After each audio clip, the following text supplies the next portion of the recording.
नमस्कार, मैं दिवाकर भारती। मेरा YouTube चैनल नक्षत्र लोक कहलगांव में आप सभी छात्र छात्राओं का स्वागत है। आज के इस वीडियो में मैं पुनः जयशंकर प्रसाद द्वारा रचित काव्यखंड और उसके कविता तुमुल कोलाहल कलह के विषय में आज आपको विस्तृत विवरण दूंगा।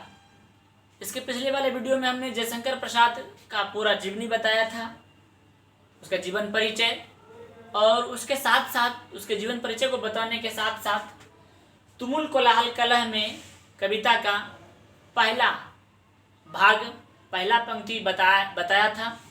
और आज के इस वीडियो में हम जयशंकर प्रसाद द्वारा रचित तुमुल कोलाहल कलह का दूसरा पंक्ति और तीसरा पंक्ति आपके समक्ष लाए हैं। तो यह दूसरा पंक्ति और तीसरा पंक्ति का अर्थ स्पष्ट आपको करके बताएंगे कि शब्दों का मतलब हम आपको इस वीडियो में बताएंगे। मेरे साथ इस वीडियो में आप अंत तक बने रहिए, तब आपको समझ में आएगा ये कविता का क्या मुख्य भाव है, क्या मुख्य सारांश है, आपको सब समझ में आ जाएगा। तो चलिए बिना विलंब करते हुए इस वीडियो को हम स्टार्ट करते हैं, आगे बढ़ाते हैं अपने क्लास को। तो इसके विषय में आज हम जिक्र करते हैं। ये लिखा गया है तो आपको समझ में आता होगा कि यह लिखा गया किसके द्वारा है, तो जयशंकर प्रसाद के द्वारा लिखा गया है। प्रसिद्ध छायावादी कवि जयशंकर प्रसाद द्वारा यह तुमुल कोलाहल कलह में कविता लिखा गया है। आज आपको मैं एक बार फिर से इस वीडियो में बता दें, यह कविता का मेन थीम है, सीन है कि जब मनु, यह जब प्रकृति, यह संसार प्रलय के कगार पर चला जाता है, तो मनु विरक्त होकर, अपने जीवन से व्याकुल होकर, दुखी होकर वह हिमालय पर चला जाता है। तो मनु को समझाने के लिए श्रद्धा अर्थात कामायनी हिमालय पर पहुंचता है और मनु को श्रद्धा स्त्री के गुणों से अवगत कराती है कि हे मनु, इस संसार में स्त्री क्या है, उसकी विशेषता क्या है, एक स्त्री पुरुष के जीवन के लिए कितना महत्वपूर्ण है। इसी बातों को श्रद्धा अर्थात कामायनी मनु को समझा रही है। तो तुमुल कोलाहल कलह में जो कविता है यह कामायनी महाकाव्य से लिया गया है।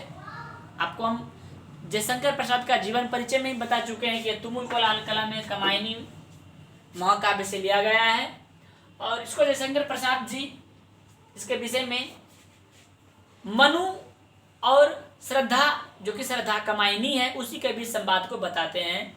तो हम आपको फिर से एक बार स्वर वाचन के माध्यम से इस कविता को हम पढ़कर बताते हैं। दोनों पहले पंक्ति को पढ़कर स्वर वाचन कर देते हैं आपके सामने में। हमको विश्वास है कि आप इसी तरह भी स्वर वाचन करिएगा तो आपको बड़ा आनंद आएगा, समझने में कोई परेशानी नहीं होगा।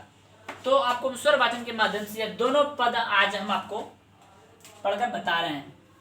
जयशंकर प्रसाद जी ईश्वर वाचन के माध्यम से लिखते हैं कि चिर विषाद विलीन मन की, इस व्यथा के तिमिर वन की, चिर विषाद विलीन मन की, इस व्यथा के तिमिर वन की, मैं उषा की ज्योति रेखा, मैं उषा की ज्योति रेखा, कुसुम विकसित प्रात रे मन, तुमुल कोलाहल कलह में, मैं हृदय की बात रे मन, तुमुल कोलाहल कलह में, मैं हृदय की बात रे मन। पहले पंक्ति में कहा है जयशंकर प्रसाद जी ने, जहाँ मरु ज्वाला धधकती, जहाँ मरु ज्वाला धधकती, चात की कन को तरसती, चात की कन को तरसती, उन्हीं जीवन घाटियों की, उन्हीं जीवन घाटियों खुशियों की मैं सरस बरसात रे मन, तुमुल कोलाहल कलह में मैं हृदय की बात रे मन। तो हम आपको स्वर वाचन के माध्यम से इस कविता को हम आपको पढ़कर बताएं। तो इस कविता का अब चलिए अर्थ के ऊपर चलते हैं। अर्थ क्या होता है, जयशंकर प्रसाद जी इस पंक्ति का अर्थ क्या बताते हैं उसको हम बता रहे हैं। जयशंकर प्रसाद जी इस पंक्ति में कह रहे हैं कि कामायनी अर्थात श्रद्धा मनु को समझा रही है कि हे मनु, ये संसार में क्या है, संसार के लोग क्या है और इस संसार में स्त्री का क्या महत्व है, स्त्री पुरुष के लिए कितना महत्व है, इसके विषय में कामायनी अर्थात श्रद्धा मनु को समझा रही है। मनु से श्रद्धा कहती है चीर विषाद विलीन मन की, चीर विषाद विलीन मन की। लोगों का जो मन है, इन लोगों में से पुरुषों का जो मन है, चीर विषाद विलीन मन की, उसका मन बहुत अंधकार भरे दुखों में विलीन हो जाता है। जब अंधकार में जब वो डूब जाते हैं, चीर विषाद सदियों से दुखों को झेलते झेलते वो अंधकार के जब सागर में डूब जाते हैं, चीर विषाद विलीन हो जाते हैं, जब डूब जाते हैं मन की, जब उसका मन, लोगों का मन, पुरुषों का मन जब अंधकार के दुखों में डूब जाते हैं, इस व्यथा के तिमिर वन की, इस मैंने क्या है, जो दुख है लोगों को, व्यथा मैंने क्या, कष्ट। और जब पुरुष और अर्थात जब लोग अपने व्यथा मैंने क्या, कष्ट। जब लोग अर्थात जब पुरुष अपने कष्टों में विलीन हो जाते हैं, डूब जाते हैं, वह कष्टों से उबर नहीं पाता है। जब पुरुष इस व्यथा के तिमिर वन की, और जब कष्ट भरे दुखों भरे महासागर भरे वन में जब वो डूब जाते हैं तिमिर वन की, तब क्या होता है, मैं यहाँ पर कह रहा कि हे मनु, मैं अर्थात हे मनु, मैं श्रद्धा कामायनी स्त्री ही, ठीक ना। मनु से श्रद्धा कहती मैं उषा की, उषा मने क्या, उषा मने होता है सुबह। जब सुबह सुबह सूर्य की किरणें जब पृथ्वी पर पड़ती है, लालिमा जब पड़ती है, कुछ हल्के भरे अंदाज में जब सूर्य का प्रकाश पृथ्वी पर पहुंचता है, तो उसी काल को कहते हैं उषा काल, उषा बेला। कहता है मैं उषा की ज्योतिर रेखा, कहता है हे मनु, हम उषा के ज्योति के समान, सुबह के प्रकाश के समान लोगों में ताजगी भरते हैं, लोगों में एक बार पुनः उसको अंधकार से प्रकाश में लाते हैं। कहता है कि मैं उषा की ज्योतिर रेखा, मैं उषा के समान, उषा के समान, उषा के प्रकाश के समान ज्योतिर रेखा, क्या, कुसुम विकसित प्रात रे मन।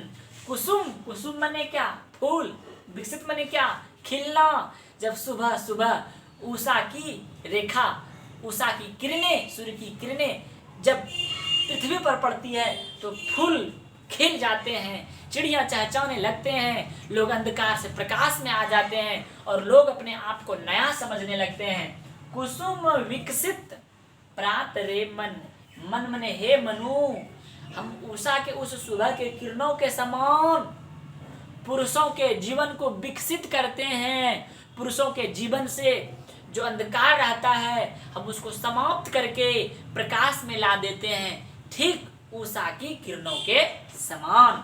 ऐसा कह रहा है कौन, ऐसा श्रद्धा अर्थात कामायनी मनु से कह रहा है कि मैं उषा की ज्योतिर रेखा, कुसुम विकसित प्रात रे मन, हे मनु, हम उषा की ज्योति के समान, किरणों के समान, प्रकाश के समान पुरुष के जीवन से, लोगों के जीवन से अंधकार को समाप्त करके प्रकाश में लाने का कार्य करती हूँ। इसलिए हे मनु, तुम क्यों व्याकुल हो रही हो, तुम तो पुरुष के जीवन से अंधकार को समाप्त करने वाली हो। ऐसा मनु को समझा रही है श्रद्धा अर्थात कामायनी। इस पंक्ति को आप लोग समझ गए होंगे। अब चलिए आगे बढ़ते हैं।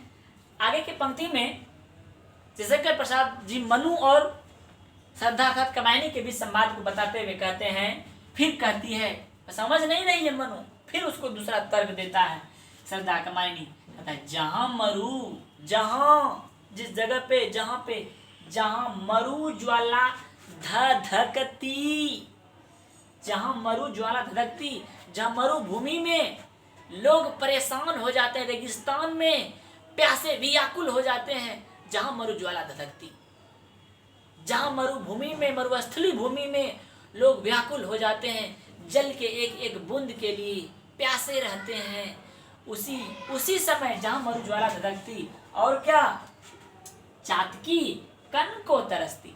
चातकी एक बाबू पक्षी होता है, चातकी एक पक्षी होता है, और वो किस लिए, कन मने जल के कन के लिए तरसती है। पशु पक्षी मरुभूमि में, मरुस्थली भूमि में, रेगिस्तान में जल के एक एक कन के लिए तरसता है। तब मैं उसमें क्या करता हूं, जहां मरु ज्वाला धधकती, चातकी कन को तरसती, कहता है उन्हीं जीवन घाटियों की। तो उस पशु पक्षी के जीवन को मैं, उन्हीं जीवन घाटियों की, वहीं पर मैं, जब लोगों को आशा नहीं होता है कि यहाँ जल भी हो सकता है, जब वह आशा खो बैठता है कि यहाँ कुछ नहीं हो सकता है, अब हम प्यासे ही मर जाएंगे, चातकी पक्षी आकाश को टकटकी लगाकर देखते रहते हैं कि कब जल की एक बूंदे गिरेंगे और मेरा प्यास बुझेगा। और वह जब इस बात को जब वो खोने लगता है कि अब लगता है कि मेरा इच्छा पूरा नहीं हो पाएगा, उन्हीं जीवन घाटियों की, चातकी कन को जब तरसने लगता है तो कहता है उन्हीं जीवन घाटियों की, वहीं पर हम, उसी मरुस्थली भूमि में मैं, कहता श्रद्धा कहती है, मैं, मनु से कह रहे, मैं सरस बरसात रे मन। हे मनु, जब लोगों को आशा नहीं होता है, विश्वास जब समाप्त होने लगता है, तब मैं सरस बरसात, वहां बारिश, वर्षा की जल की बूंदों को जमीन पर गिराकर, बारिश कराकर उसके प्यास को हरने का कार्य करती हूँ।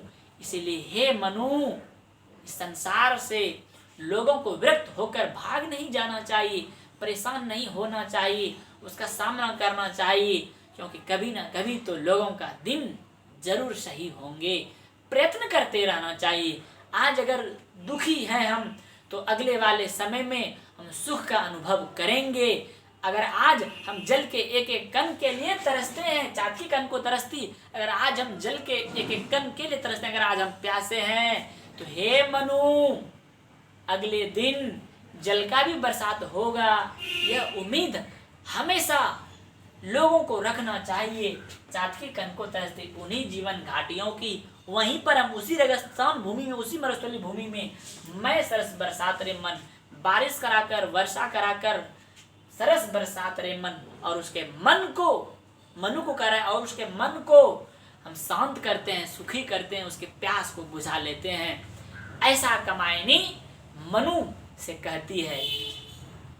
हमको विश्वास होगा कि आपको यह वीडियो जरूर अच्छा लगेगा सुनने में। अगर आपको समझ में नहीं आता है तो इस वीडियो को आप बैक कर करके भी एक बार फिर से सुन सकते हैं, और स्वयं से इसका अर्थ लिखने का आप कार्य करिएगा। ऐसा आप अपने से एक बार प्रयास कीजिएगा। हो सकता है आपका पहला बार गलत हो, मनुष्य का सारा काम शुरू में सही नहीं हो सकता है, गलत हो ही जाता है। धीरे धीरे आप लिखते लिखते, प्रयास करते करते, समझते समझते आप इसका अर्थ अपने से तैयार करने का काम कीजिएगा, क्योंकि परीक्षा में इसका अर्थ पूछा गया, परीक्षा में दे देगा। बोले निम्नलिखित पंक्तियों का अर्थ स्पष्ट करें, तो आपको लिखना होगा। प्रस्तुत पंक्ति प्रसिद्ध छायावादी कवि जयशंकर प्रसाद द्वारा रचित है, और यह पंक्ति तुमुल कोलाहल कला में कविता का अंश है। तो इसके विषय में आप पूरा लिखने का कार्य करिएगा। आज के लिए इतना ही, और तब तक के लिए नमस्कार।